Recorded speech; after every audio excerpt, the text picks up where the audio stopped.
Hello everybody, आप सभी का फिर से एक बार स्वागत है भवानी रसोई घर में। तो आज हम बनाने वाले हैं पनीर मावा केक। तो आप सभी ने हमेशा मावा केक खाया होगा और साथ में रबड़ी भी खाई होगी, बट अलग अलग। तो आज हम इन्हीं दोनों को कंबाइन करके एक यूनिक डेजर्ट बनाएंगे जो कि इस गर्मियों के लिए सबसे हेल्दी साबित होगा। क्योंकि ये जो केक हम बनाने वाले हैं, या तो आप इसे ऐसे भी इंजॉय कर सकते हो या फिर रबड़ी के साथ भी इंजॉय कर सकते हो। और साथ में जिन लोगों को डायबिटीज़ होती है उनको भी आप ये दे सकते हो, क्योंकि उनका भी कभी कभार मीठा खाने का मन होता है, तो आप उनको भी ये सर्व कर सकते हो।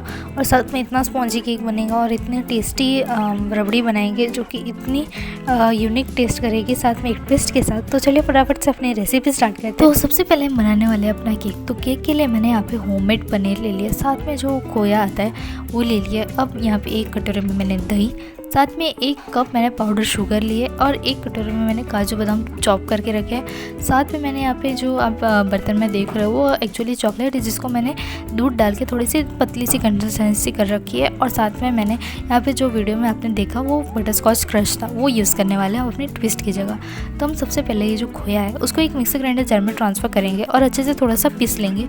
तो जैसे ही ये पीस जाए उसके बाद आपको उसी मिक्सर ग्राइंडर जार में जो हमने पनीर लिया था वो डालेंगे और उसको भी थोड़ा सा दूध डाल के। तो यहाँ पे मैंने सिर्फ यहाँ पे 1/4 यानी मतलब 4 टेबलस्पून दूध यूज़ किया था, तो उसको डाल के अच्छा से ग्राइंड कर लेंगे। ताकि अभी यहाँ पे दूध इसलिए डालें ताकि उसका जो एक स्मूथ सा टेक्सचर है वो आ सके। तो आप देख सकते हो ये अच्छे से ज़्यादा पतला भी नहीं है, बहुत ज़्यादा मोटा भी नहीं है, इसलिए मैंने दूध डाला था। तो जैसे ही आप दूध डाल दो उसके बाद आप एक बर्तन ले लीजिए, उसके अंदर डाल दीजिए दही। तो जो मैंने आपको दही बताया था वो उसके अंदर डाल दीजिए बर्तन में।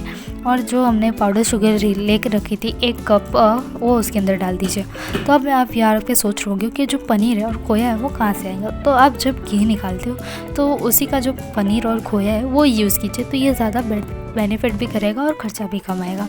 तो यहाँ पे पाउडर शुगर डालने के बाद इसमें डाल दीजिए 3 टेबलस्पून घी और अच्छे से कर लीजिए मिक्स करने के बाद मैंने यहाँ पे 4 से 5 ड्रॉप वनीला एसेंस की डाली है।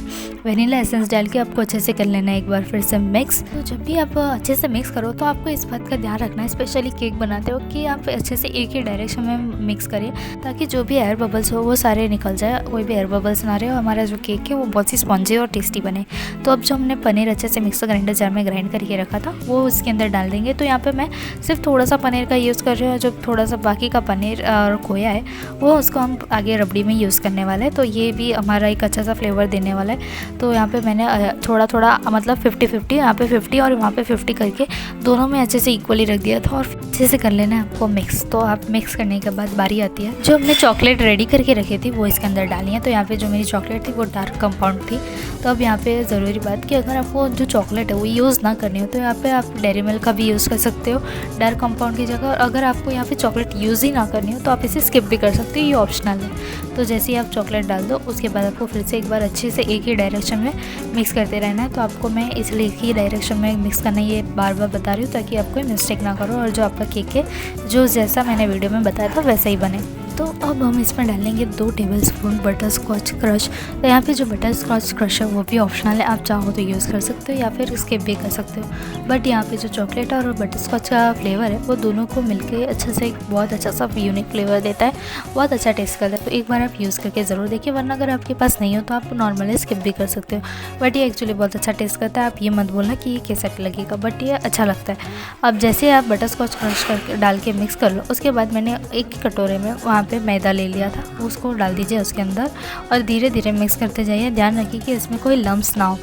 जैसा कि मैंने पहले बोला था कि यहाँ पे जो डायबिटीज़ लोग हैं वो केक खा सकते हो, बट यहाँ पे आप सोच रहे होगे कि मैंने यहाँ पे 1 कप पाउडर शुगर का यूज़ किया। तो ये जो पाउडर शुगर है वो यहाँ पे बहुत अच्छे से बैलेंस, बिल्कुल भी केक ज़रा सा भी मीठा नहीं था, ज़रा सा भी ओवर बैलेंस नहीं था। केक ज़्यादा मीठा भी नहीं था, मतलब एक बैलेंस पॉइंटिंग पे भी नहीं था, बहुत कम मीठा था।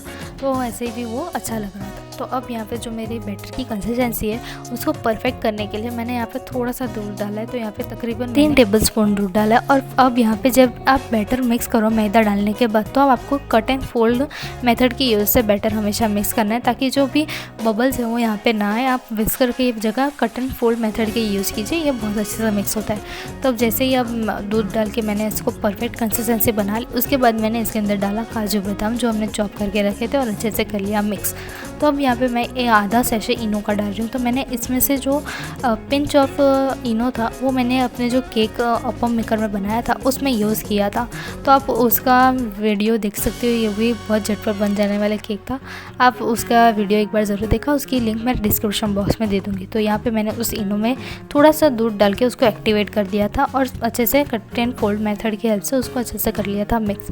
अब मैं यहाँ पे इसको बनाने वाली हूँ कढ़ाई में। तो कढ़ाई में यहाँ पे जो मैंने इसमें ही घी बनाया था तो मैं इसी में लगा रही हूँ। तो यहाँ पे मैंने कोई भी मैदा डस्ट नहीं किया, कोई भी घी या ऑयल से नहीं किया, क्योंकि घी तो मेरा ऑलरेडी कढ़ाई पे था। तो यहाँ पे मैंने जो भी सारा बैटर था वो अच्छे से कढ़ाई में निकाल लिया था। तो मैं यहाँ पे थोड़ा सा इवन कर रही हूँ, थोड़ा सा अनइक्वल था, इसलिए मैं इसको थोड़ा सा इक्वल करके थोड़ा सा टैप करूँगी ताकि जो भी एयर बबल्स हो वो निकल जाए। तो यहाँ पे टैप करना बहुत ज़रूरी पॉइंट है ताकि जो भी एयर बबल्स है वो निकल जाए, वरना जो केक है वो थोड़ा सा बीच बीच में आपको बहुत सारे गड्ढे गड्ढे दिखेंगे, बहुत सारे बबल्स होंगे। तो वो गड्ढे नहीं होते, एक्चुअली बबल्स होते हैं जो फूट जाते हैं जब आप पकने के लिए रखते हैं। तो यहाँ पे डालेंगे हमने चॉप किए हुए थोड़े से काजू बादाम। अब यहाँ पे आप देख सकते हैं जो काजू बादाम है वो अंदर सिंक नहीं हो रहे। तो यही स्टेज है कि हमारा जो केक है वो बिल्कुल परफेक्ट बनने वाला है। तो आपको इसे रखना है धीमी आंच पर अच्छे से 40 to 45 मिनट्स के लिए। तो अब यहाँ पे मैंने लिड में जो होल था उसको कवर कर दिया। अब हम इसे पकने देंगे अच्छे से। तो अब चलते हैं अपनी रबड़ी बनाने के लिए। तो रबड़ी बनाने के लिए मैंने एक पैन में 500 ml दूध ले लिया, यानी आधा लीटर। आप आधा लीटर गिन के चलिए।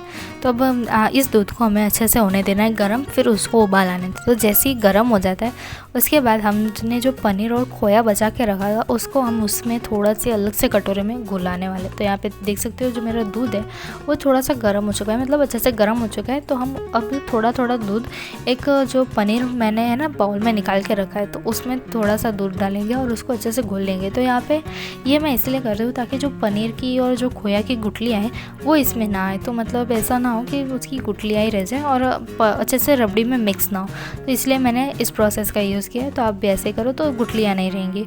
तो अब यहाँ पे जो ये रबड़ी है आप इसे ऐसे भी इंजॉय कर सकते हो। आपको अगर केक के साथ नहीं खाना हो या तो फिर आप नॉर्मली केक का भी यूज़ कर सकते हो रबड़ी को ना बनाते हुए। तो अब दोनों में से कोई एक भी टेस्ट करोगे तो आपको ये अच्छा ही लगेगा। तो अब अच्छे से मैंने खोया को भी अच्छे से घोल लिया है, जो हमारा दूध था अलग से बर्तन में। तो अब दूध को उबाला चुका था। तो अब मैं इसमें सबसे पहले पनीर डाल रही हूँ और थोड़ा थोड़ा डाल के अच्छे से मिक्स कर रही हूँ। तो आपको भी अच्छे से थोड़ा थोड़ा डालते हुए अच्छे से कर लेना है मिक्स। साथ में जैसे ही आप पनीर डाल दो उसके बाद आपको इसके अंदर डालना है खोया। खोया को भी थोड़ा थोड़ा डालते आप मिक्स कर लीजिए। तो जैसे आप खोया डाल दो उसके बाद थोड़ा सा उबाल आने दीजिए, उसके बाद हम उसको फाइनल टचिंग देंगे। तो यहाँ पे 45 मिनट्स के बाद जो हमारा केक था वो भी यहाँ पे रेडी हो चुका है। तो यहाँ पे मैं आपको खोल के दिखा रहा हूँ, ये बहुत अच्छे से सेट हो चुका है। तो यहाँ पे मैंने बेकिंग सोडा और बेकिंग पाउडर का यूज़ बिल्कुल भी नहीं किया था। तो आप चाहो तो उसका यूज़ कर सकते हो, बस इनो को स्किप कर दीजिएगा। तो अब मैं आपको जो नाइफ़ है वो क्लीन करके दिखा दिया था, वो अच्छे से क्लीन निकल के आया था। और अब हम गैस ऑफ कर देंगे, उसको होने देंगे ठंडा। तो यहाँ पर आप देख सकते हो मेरा जो रबड़ी को अच्छे से उबाल आ चुका है।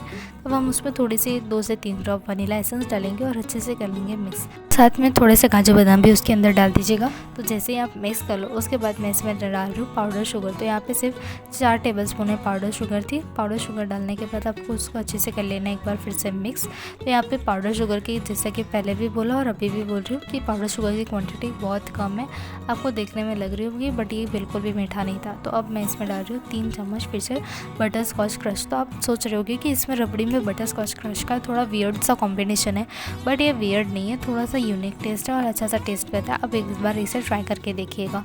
तो अब जैसे ही आप बटर स्कॉच क्रश डाल दो उसके बाद उसको कर दीजिए मिक्स अच्छे से और इसको अब गैस ऑफ करके हम चलते हैं अपने केक की तरफ। तो यहाँ पे केक जो था वो अच्छे से ठंडा हो चुका था। यहाँ पे थोड़ा सा केक गर्म था, तो यहाँ पे थोड़ा सा केक मैंने गर्म इसलिए रखा था ताकि जो भी रबड़ी है वो अच्छे से सोख हो जाए। तो आप देख सकते हो वीडियो में ये जो केक है वो कितना स्पॉन्जी बना है। अब मैं इसको प्रेस कर रही हूँ, ये अपने साइज़ फिर से रिगेन कर रहा है। तो अब चलते हैं फटाफट से अपने सर्विंग के लिए।